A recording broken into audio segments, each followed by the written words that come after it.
Welcome to Technado with Don Pizzette, featuring sysadmin expert Don Pizzette, security specialist Daniel Lowry, and Peter. Hello and welcome to Technado. I'm your host, Peter Van Rysdam, and I am joined, as always, by Mr. Don Pizzette. Don, how you doing today? I am doing great. Exciting week. Tons and tons of breaches. Like, we can't even report on all the companies that got breached. We'll just talk about a couple where we know the details, like how people got in. But, you know, I wish it was one of those cool weeks where it's like, hey, here's all this great new hardware that came out. But no, that's not the world we live in. That was last week. Yeah, that was Apple last week. But yeah, now it's like Exhibit and Pimp My Ride. Like, I heard you like breaches. Now your breaches got breaches. He's probably done that. Yeah. Yeah. That's a different sentence in like 1896. Your britches? Your britches got breaches. Yeah, they do. And that is the voice of Daniel Lowry. Daniel, how are you today? Hola, ¿cómo está? And we are, reaching out into the Latin American markets now. New markets. Yep. Congratulations. Won't leave anybody out. That was the extent of the customization there. That's Baby steps. You'll have to rely on YouTube's captioning. Baño, right? Yeah, the bibliothèque and all that stuff. Yeah, anything that was taught in 7th grade Spanish 1 or Pulp Fiction, right? Donde está la zapateria? Or Pulp Fiction. El pollo loco. That is right. Yeah. Breaking Bad's got. I want the crazy chicken. Everything I learned was from television. All right, well, let's jump in. As Don said, we're going to get to some of those breaches a little bit later. But first, we've got some news from Bleepy Computer on the Microsoft front. Windows Terminal gets support for creating custom themes. And that's what I've always said about Windows Terminal, that I would use it more if it were just more fun. And ran on a Mac. And ran on a Mac, yeah. But as far as I can see, the custom themes is just like colors. So there's actually two pieces to it. And at a quick glance, it does look like it's just colors, which technically is what a theme is. Yeah. But you can also set a background image now. Ooh. And so you can have an image in the background of your terminal. Now, we've reported on the Windows Terminal a few times over the years. I love it. I think it's great. You know, the Windows command prompt was neglected for a long, long time, and the Windows Terminal adds so much cool stuff. I just love having a tabbed terminal where I can have a Windows shell, PowerShell, the Windows subsystem for Linux. You know, I can have Linux shells, and just all right side by side. I use the heck out of this thing, and I am sitting on a Mac right now, so I can't run it on this laptop, but when I'm on Windows machines, I do use it a lot. So themes and personalization like this is stuff that just makes it easier to use. And one thing they were kind of fighting with was determining whether they should be in light mode or dark mode, depending on your desktop. So now they're going to default to the dark mode. So this is all in a preview feature right now. It'll be rolling out to everybody in the next couple of months. But right now, if you want to try it out, you can go to their GitHub repository for Windows Terminal, download the latest beta, and have it up and running. And the themes are kind of cool. You know, I complain a lot about Windows. About everything. I do. I'm a complainer. I like to just point out, you know, the infractions that you make on a daily basis. But I actually thought this was a step in the right direction for the old Windows systems, because I like options. I like being able to make things the way I like them, and them going this way. You know, obviously, you know, they're not the first person to do this, but at least they're finally joining the race and doing something where the end user has some really cool things that can make that system their own. I give this a thumbs up. Well, who does not is one of our commenters from last week's episode where you talked about Windows 11 encryption, who said, Windows is spyware, not secure, not private, etc. People need to wake up, but they are so brainwashed by the government, who has nothing to do with Windows, and criminal organizations like Microsoft. Well, there you go. Go ahead. I mean, there is a not inaccurate movement that says that Windows collects more telemetry today than it ever has done in history, and that's a true statement. You know, it does collect a lot of information. Now, you have to determine whether or not you trust that Microsoft is anonymizing the data the way they say they are doing it. If they are anonymizing the data, then this gentleman or woman, I don't know, their concerns are not, I know I gender ID'd somebody, but their concerns are not valid in that case. But we've seen time and time again where companies do not actually anonymize data, in which case they have some valid concerns. Now, in the United States, do you guys know how big, like how many pages our privacy law is?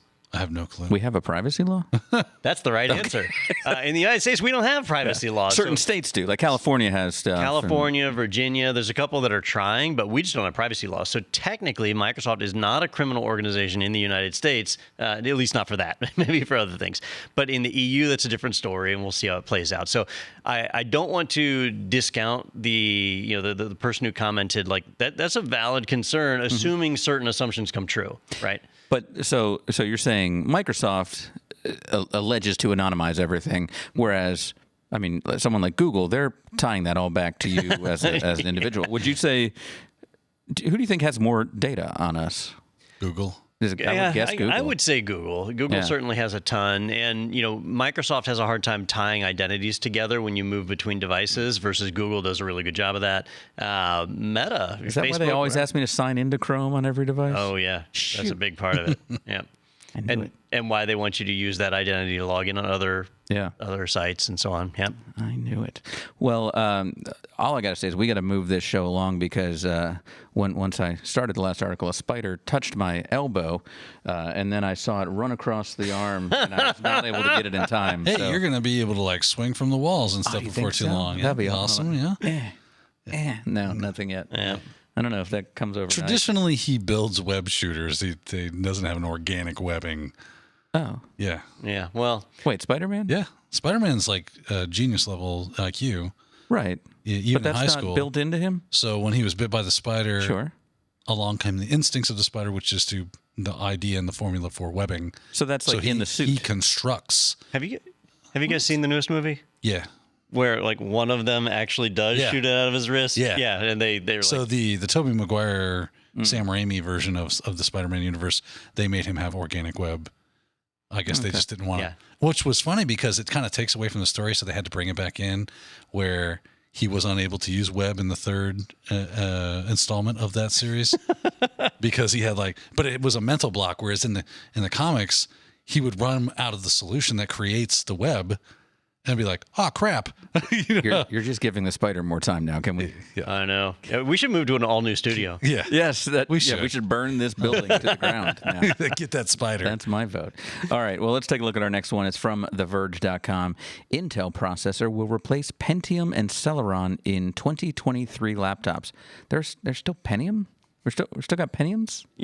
So they use that name for certain products, and you have to remember, like, they still sell 486 CPUs out there because they're used in embedded devices and things where you don't need a lot of CPU like power. IoT kind of stuff. Cisco routers for years had 486 CPUs because they didn't need a high-powered a high-powered general purpose processor. They just needed something to boot up and load the BIOS and all that, and then they would transition over to ASICs, the application-specific integrated circuits.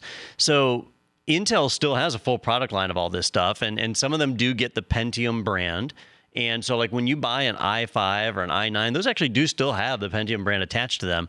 The Celeron brand is used heavily in some of the netbooks they sell, the stuff that goes on really deep discount on Black Friday and stuff like that, Cyber Monday. Those are labeled Celeron. But that is going to change in 2023. So those names, the name Pentium and the name Celeron, going away, and they're just going to call them Intel processors. So you'll have i3, i5, i7, i9. You'll have some of the M series. That's what'll take the place of the Celerons for the most part. Just be a new naming convention. No, I will say this headline kind of confused me because replace Intel with AMD and then reread it. AMD processor will replace Pentium and Celeron in 2023. Probably. I was I thought those were Intel processors.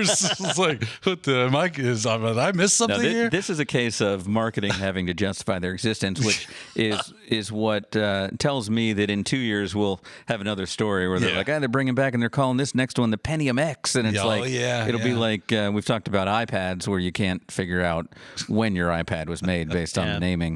It's the same thing, I think, probably in the future. Well, do you know the story behind where the Pentium name came from? I don't. So, the Intel, they had the 8086 processor and the 286, 386, 486. And so when it was time to release a 586, there was real competition in the market. And apparently, the U.S. Patent Office will not allow you to patent a number. And so they couldn't patent or trademark 586. So they could probably patent Intel 586, but not just to say were the ones that have 586. So they said instead we're going to come up with a name. And so the Pentium, Pent is, I don't know, 5. Greek or Latin or something for 5. And so that was where Pentium came from. So it was really just because they wanted a name they could trademark. Wait, so is the Pentium 2 just 7? That's a good question. It would be VII. Like, I don't use Roman numerals. I use Pentium or Intel language. Interesting. Yep. Interesting. But yeah, so those names are going away, and there you go. So So what are they going to be? They tell us what they're replacing it with? they'll just be calling called Intel Intel processor. Yep, so it'll be an Intel i5 or Well, that'll be Intel useful. M3.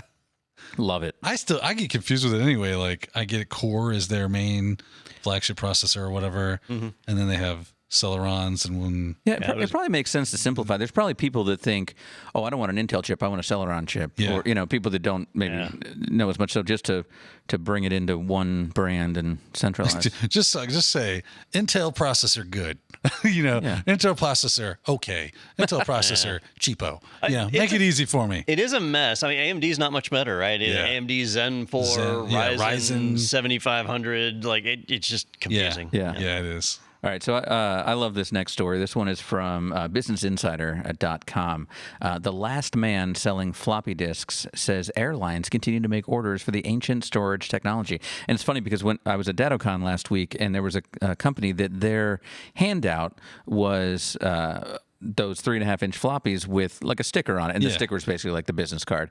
And I asked the guy, I said, "Is there actually anything on this?" He's like, "Hell if I know." I'm like, "It's probably like AOL free minutes or something." But like the Michelangelo virus. Yeah, like are they going and buying just old leftover ones and just putting their stickers on there, or was there some kind of Easter egg that I will never know because.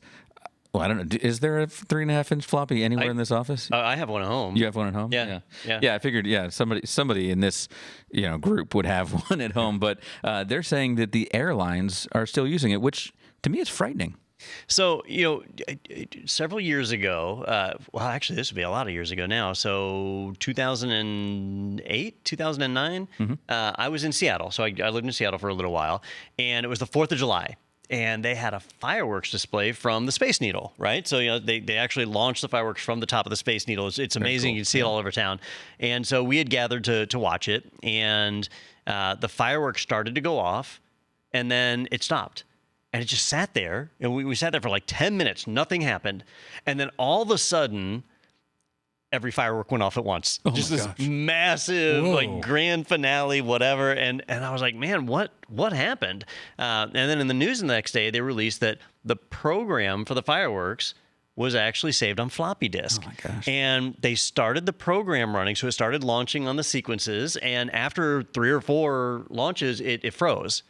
And so then they decided to trigger it manually. They were just going to run down and try and do it. And they didn't know how to do that, and literally every firework went off at the same time, and just boom. Probably That must have amazing. been crazy. Yeah. But it was powered on floppy disk. That was and that was only 14 years ago. Yeah. Yeah. So it's out there. So I remember how many discs it took to install Flight Simulator. So this isn't going into the plane itself to boot up the plane at the beginning, right? I mean, we're saying the airlines. You don't know that. Yeah. I'm asking. I want to know. I would think they're at least on those zip drives. We put by people now. in space with less than That's true. floppy disk. But I want to know, technology, it's at least those 100 megabyte zip drives. So I had a conversation with an engineer at NASA. I did a contract at NASA years ago, and when I walked into their data center, this was for Space Gateway Services. When I walked in the data center, there were reel-to-reel machines in the front row of their data center. So they had, row and rows of servers, but the very first row was all reel-to-reel. And I said at the time, I was like, wow, do you just keep those to remember where you came from or whatever? And they said, no, we recorded launch data last week on those. Yeah, that's from the Space Center. And I was like, what are you talking about? And they said, well, here's the deal. NASA can't just adopt any random technology, so it needs to be out for 10 years. To prove that it's stable and reliable. And so then they adopt it, and they have to develop for it for 10 years. And so then it's ready for them to put people's lives in danger with, right? And then 20 years after the technology came out is and when then you they start. need to use it for at least 10 more years to get their money's worth out of it. And so the technology that's in place, and this is on like the Mars rover that everybody was all excited about, had some like Tandy walkie-talkie technology built onto it that was 20 years old. And They're like, so crap, Radio Shack closed. We get the parts. when people's lives are in danger, they don't want the latest and greatest. But it does seem a little odd. They would, like, floppies are so easy to replace with flash that it seems odd they would still use them. Yeah, because it's just the storage. Yeah.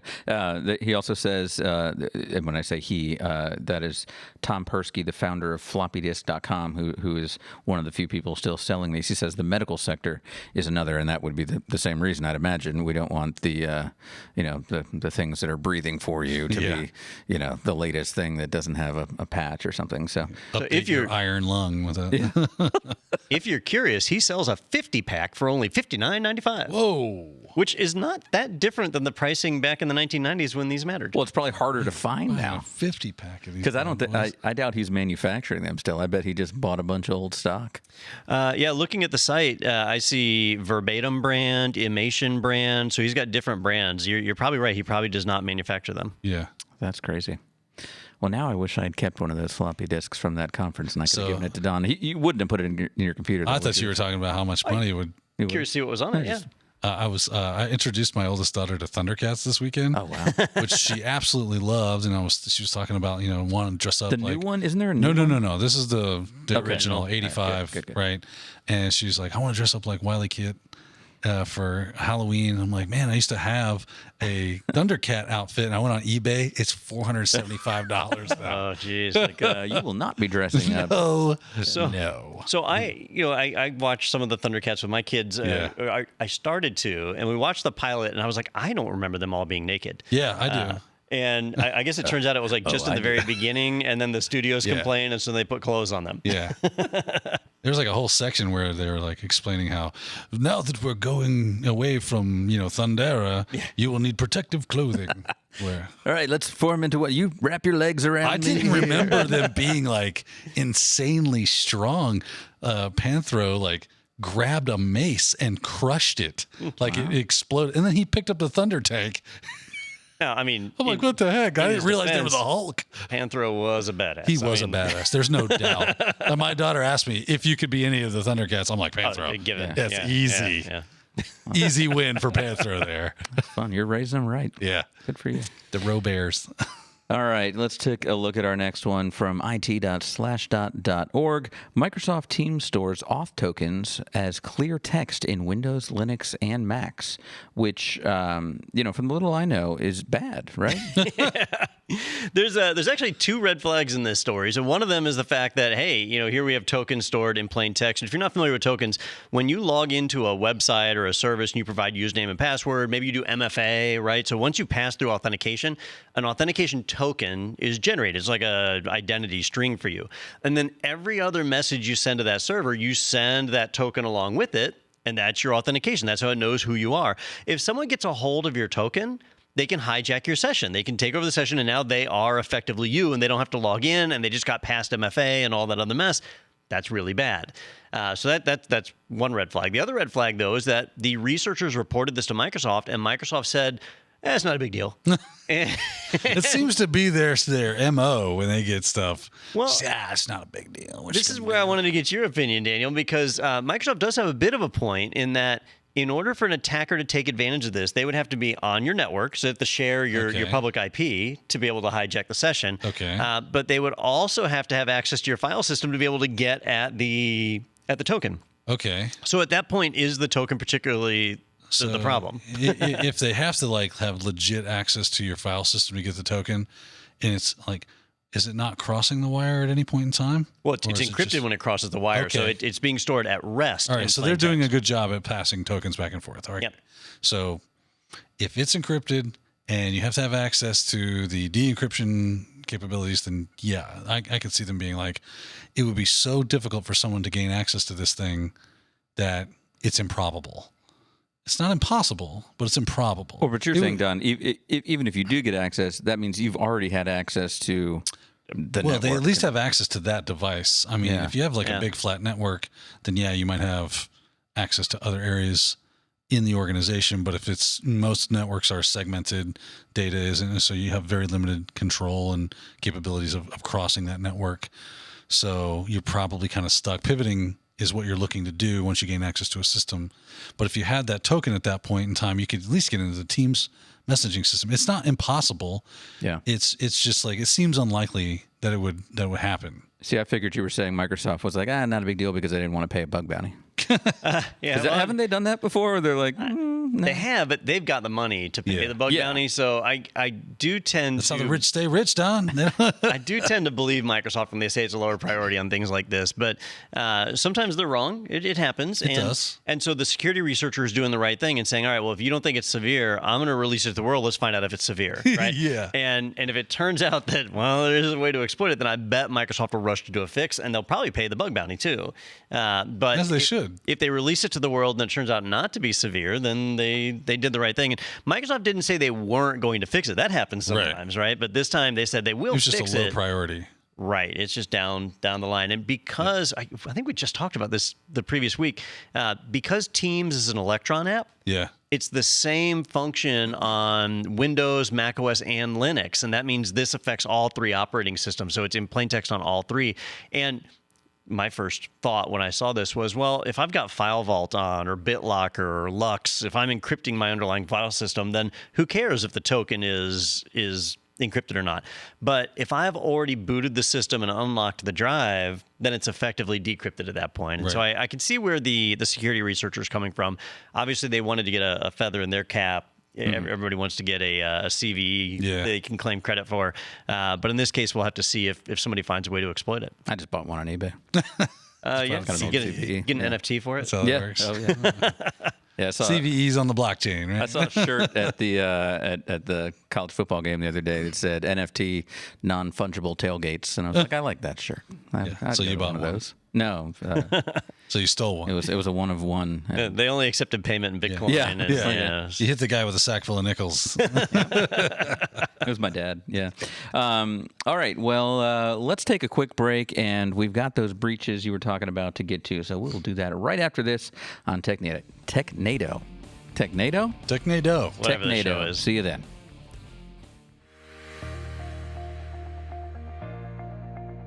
The IT Pro TV app is available for iOS and tvOS. The modern user interface makes navigation easy. Recently watched videos can be found on the home screen,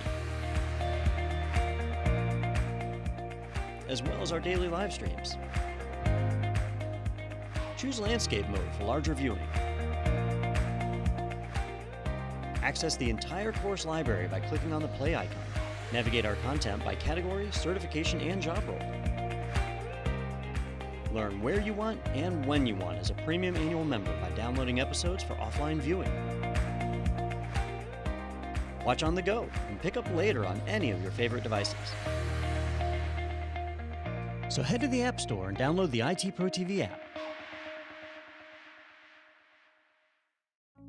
My name is Dana Morrison. I'm the IT director at Grace Christian School in Raleigh, North Carolina. I work with two technicians, Buddha and Anthony. We cover all grades at the school. We figure that we support approximately 800 end-user devices. My name is Buddha Nepal. I work as IT support here and AV specialist. I moved into IT department and on our first meeting, other team members asked me, hey, what's your IT background? And I was like, I don't have any. We had this SharePoint project that we were rolling out. So I was able to go to IT Pro TV and watch. And by the end of this month, we were actually migrating all our files to SharePoint. I can use IT Pro TV's supervisor portal to check the progress of my technicians so I can see what they're looking at. So when we were doing SharePoint training, I can go in and I can see that Buddha is hitting on that content. I really want to see hands-on how they do things, and if there was an IT Pro TV, I don't know how I would have done that. IT Pro TV has given us the ability to level up our technicians to a point where they can decide this is important for me to learn and go out and learn it. At home, I have Apple TV, and there's an app there, and so I actually watch on Apple TV. I watch it in my iPad too. Saturday mornings, I still get up early. 6:30, I go grab a cup of coffee. I sit down on the couch, and I typically watch 2 or 3 episodes as I just kind of increase my own learning skill set. I would recommend IT Pro TV to any IT team that is looking to extend their knowledge. It offers a great, easy to access, interactive, entertaining environment. It's just a great tool for any IT professional. All right, welcome back to Technado. As promised, we've got some big breach news. We actually had to pick breach stories because there were like too many breaches. There were at least 6 this week. It was tough. This Discovery going to have breach week? Oh, breach week. Oh, that'd be great. We could do that. Yeah. Right? Yeah. Screw you, Discovery. Yeah, what is sweeps we got and that. podcasts? Yeah. Do they have Scary that? breaches all week long. Yeah. Man. Yeah, the Megalodon breach. Yeah, All right, we got to work on that. Yeah, we got to put that in the hopper. I love that. All right. And we always we pick the ones where we've got some more information. So if like a breach happens today and it's like, well, how did this happen? What are we going to talk about? So we want to talk about how these things happened and what we actually know. So let's take a look at Who Got Pwned this week. Looks like you're about to get pwned. Fatality. Yeah! My computer was blocking the dude's face. Let's put that right there. All right, so this one, we're back at Slashdot for this one. Record Chinese cyber breach, Spurs eruption in data for sale. It's a little bit of a confusing headline, but Don, you were saying that in this case, if we were going to say who specifically was pwned, it was China. All of China. The entire country of China. Yeah, so there has been some information, some PII that has been turning up on the dark web, and it really pertains to a ton of Chinese citizens. Some initial ones were very small, like just 50 million people, and that's it. Then there was another one that was 290 million people, and now it's grown to about 1 billion people have had their PII released in databases on the dark web. Is that a Pretty bad much thing? most of China. That is most of China. So China has, I believe, a quarter of the Earth's population. I think it's actually more like Is it 1.5 billion. Okay. Yeah. Are they ahead of India? Yeah. They are. It's China, but not isn't by it? much. I think Yeah. India's at like Yeah. 1.2 billion. I don't know if we have a reliable source on I'm on it. populations. But while you're looking that up, so far it looks like it's come from government health databases. They're not 100% sure exactly where the data came from, but it is packed full of verifiable people's names, government ID, and their COVID vaccination status, which is why they think that it came from some of the health departments. But it could equally come from any of the transportation divisions over there, because China had very, very strict rules about if you moved from one province to another, you had to show that you were vaccinated. So, these databases, like here in the U.S., this could just as likely be the Department of Homeland Security or, any, the federal, Yeah. what's the one that handles the highway system? Department of Transportation. Yeah. Department of Transportation. I mean, it could be like one of them. Maybe Yeah. Department of Interior, If yeah. they had Yeah. to track people's vaccination status, and that's where this kind of information could come from. Security researchers have been saying for years that with China, you have the Great Firewall of China, right? So they've secured their internet from the rest of the world so that they can control that access both in and out, right? They stop a lot of attackers from getting into their network. That's the positive side. They stop a lot of their people inside the network from getting out. That's the negative side, right?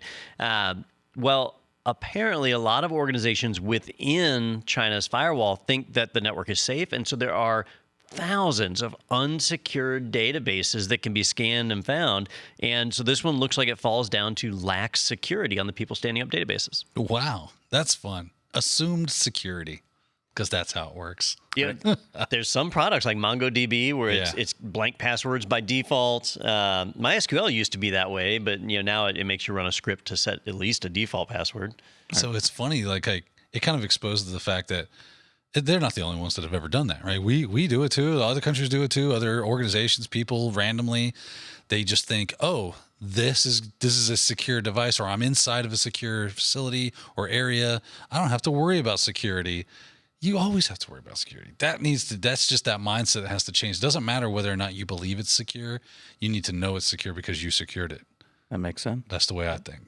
And I was surprised to see the pricing on this one. I'm always surprised to see the pricing on the dark web, that if you want the personally identifiable information of 50 million Chinese citizens, you could be the proud owner of this database right now for the price of $4,000. Wow. Now, Shoot, get two. I always look at that and I think, all right, so let's say I'm the bad guy, I'm a malicious guy, and I pony up $4,000 to buy PII on 50 million people. What can I then do with that information to get like my $4,000 back. I don't know how it works in China, so I can tell you what you could do with it here. What could you do with it here? I could do a bunch of identity thefts and open a bunch of lines of credit. I'd have a ton of money after that. It does have the government ID, right? So I guess that would be the equivalent of like our social security number. Right. So lines of credit would certainly be open. I wonder if that works the same way over there, though. I don't know. If it's the same kind of system. Or maybe scam if they're medical. Maybe scam the medical system, get opioids and sell them. Oh, I do like it says names, phone numbers, IDs, and their COVID status. So with the phone numbers, you could sell that to the annoying people that spam your, they send you the text spam. Yeah. I don't know what weight loss advice you've received today, Peter, but that's the usual one that I get. Apparently somebody really thinks I'm just been called fat obese, a couple times. Yeah. Listen, I like food, okay? Jeez, get off my back. Lay off me, I'm starving. Lay off me, I'm starving. Oh, Best Chris Farley. Yeah. All right, I've got some numbers for you. Don, you said 30% of the population was what you had heard? I said a quarter of the Earth's population. All right, so I've got China here as 1.4 billion as of the end of last year at 17.7%. Okay. And then I've got India just right behind it, 1.375. Whoa, they've caught up. At 17.2%, but that's as of March this year. So China could have doubled by now. Now, it's like mitosis. Here's what surprised me. I would not necessarily have guessed the next three countries. Can someone give me number 3? Papua New Guinea. No. Turks and Caicos. Number 3 as far as population Or you can just tell me 3, 4, and 5. The Samoan Islands. Any order. Is the United States number 3? The United States is number 3 at 331 million. So there's a 1 billion population drop-off between 2 and 3. Yeah.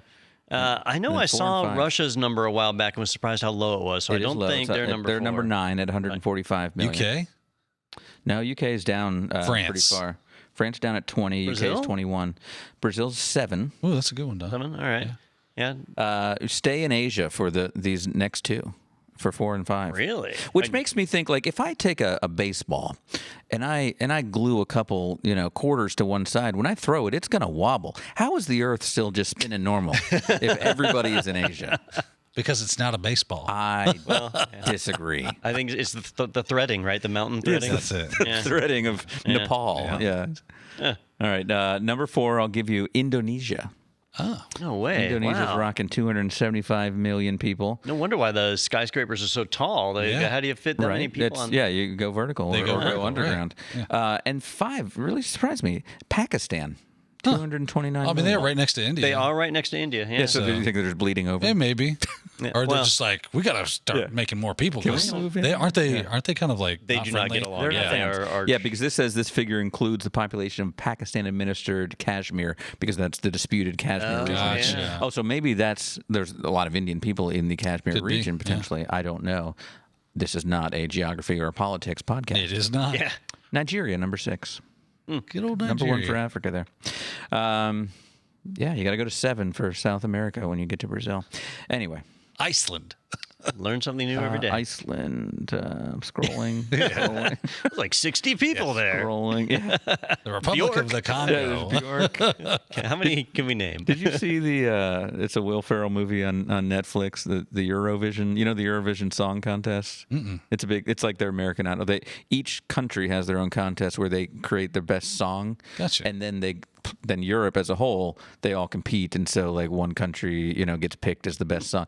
There's a Will Ferrell movie where he's from Iceland and he makes the song. It's fantastic. Okay. It's as good as expected. I have not seen that. Yeah. All right. Well, let's move on because someone else was pwned this week. Still got the guy pwned. Oh, he's so tired. He stopped typing. So this one's from Ars Technica. Uber was breached to its core. Dun, dun, dun. It's dramatic. Purportedly by an 18-year-old. Here's what's known. So we know this because the guy basically took credit, right? He did, yeah. He's been very, very vocal about it. His initial announcement was actually on an internal Uber Slack channel. So I'm here. So not a public channel. So he posted, "I announce I am a hacker and Uber has suffered a data breach." So with a notification like that, all of the employees know about it right away, and the information leaked out of the company very quickly. So this was not a controlled press release or anything. This is like a 56-year-old disgruntled employee that's like, I'll show you who's a hacker. 18-year-olds are hackers. I'll be him. I wouldn't be surprised because remember, like Ubiquity, the people that make the access points, where there was the hacker that said they got everything. Here's the source code, whatever, and then it turned out to be their CIO. And so it was like, or their CISO or somebody. It was somebody internal that had full access to everything. He was saying they were hackers. So like that could happen. This could be an inside attack.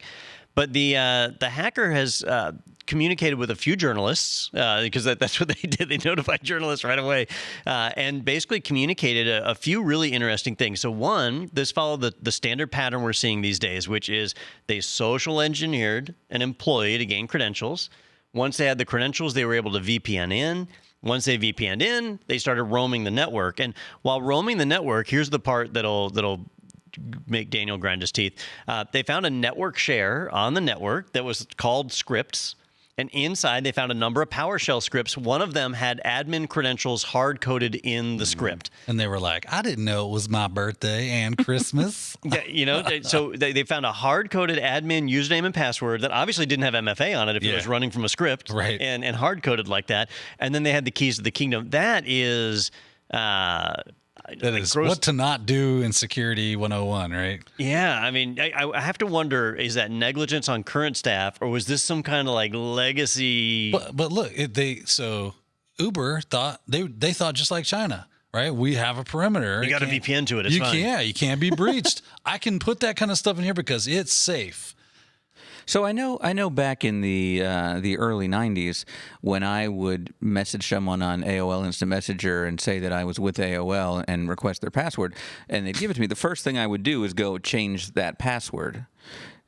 So then they can't... Well, you were trying to lock people out of their stuff. Yeah. So is that the same thing you do? If you got admin credentials as a hacker, you just kind of just try to still hide... You don't want to know you're there. You want to because if you went in and changed the password, they start shutting down systems. Yeah. Right. Okay. Look at the LastPass breach where that guy was in there for 4 days before they finally noticed and shut him down. Like they want to get as much information as they can, but they don't want to rush it because then they get noticed. And so they need time. And with work from home these days, you're not going to notice somebody VPNing. Yeah, lots of VPN connections. Yeah. That's great. Lots of data going in and out. It's all encrypted and stuff like that. So unless you're using some sort of like firewall solution that that all the certificates are kind of loaded and they can unencrypt all that traffic, look at it, some sort of IDS, IPS system, next-gen firewall kind of deal. So do we know if anything was taken in terms of customer data, credit cards? So Uber has come out and said, nope, customer data safe, no evidence that customer data was touched. But the reality is this breach just happened. Yeah. And so there's no way Uber has a good handle on what was accessed. I mean, maybe they had perfect role-based access control configured, and this employee's credentials did not in any way have access to customer information, but that's really unlikely. Well, Uber's always been just a top-notch organization with great examples from the top down. So we talked about that last week. The CTO or CISO had bribed off some hackers to sign an NDA. To shut them up. Oh, you weren't here last week. Oh, no, I watched. Yep. I saw that one. Yeah, Yep. that seemed fun. So, yeah, they don't have a track record of being the best.